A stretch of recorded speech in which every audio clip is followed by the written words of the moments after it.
to fix 100% CPU usage on Windows 10 or 11.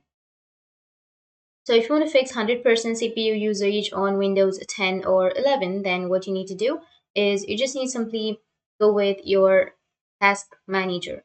So right click on your taskbar and then go with task manager. On your task manager, you will have the CPU, memory, disk, and network, right? So make sure that your CPU is not high, because if it is, then you might get the problems. So what you need to do is to decrease your CPU, you can simply select the application that you're not using right now. So for example, if I'm not using WhatsApp right now, then what you need to do is right click on it and then go with end task. And it's the same with others. You can go with Microsoft Edge and go with end task. And again, go with the other application and end the task. If you're not using the application, then just go and simply end the task. Once you end the task, then your problem might be fixed. But if that still doesn't fix your problem, then you need to open up your services. So search for services, and here you just need simply restart a few services. So the first service will be application management.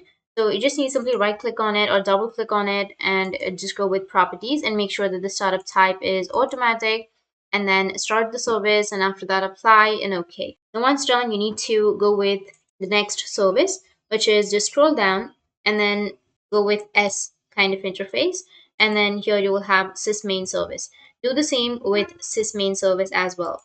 So right click, go with properties, go with the startup type, and here you need to choose disabled. Once you've disabled, now you need to apply and OK. And now your problem might be fixed. If that still doesn't, then you just need simply go back and right click on your Windows and then go with device manager. Once you're on the device manager, you need to go with system devices, which are right here. And here you will have your system devices, right? So you just need simply select high precision event timer, right click on it, and then you will have disable device section. You just need simply go and disable the device and then close it. Next, you need to also disable the startup application. So right click on your Windows icon again, and you need to go with the task manager from here. Once you go with the task manager, here you need to go with the startup apps and look for any third-party application or the application that you don't use.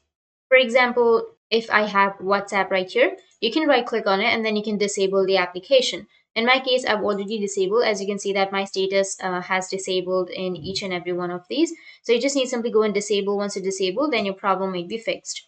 And the other thing you can use is just simply search for notifications and click on system settings under your notifications and settings. And here you need to turn off the notifications. Once you turn off the notifications, then it might fix your 100% CPU usage on your Windows 10 or 11. And the other thing you can do is again go with search, and here you need to search for REG and you will get registry editor. Just open up your registry editor, click on yes, and once you click on yes, now you need to go with the address, which is computer/HK local machine /system /current control set /services /token broker, and then hit the enter, and it will take you to the token broker, which is right here.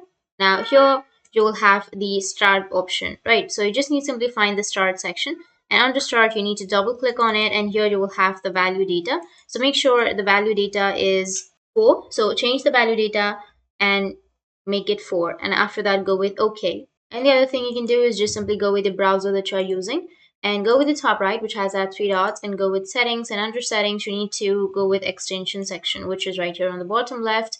And under extensions, if you've turned on any unnecessary extensions, then you just need to simply go and turn it off. Once you turn off, then your problem will be fixed. So that's it, and if you have any questions, feel free to comment below. Thanks for watching.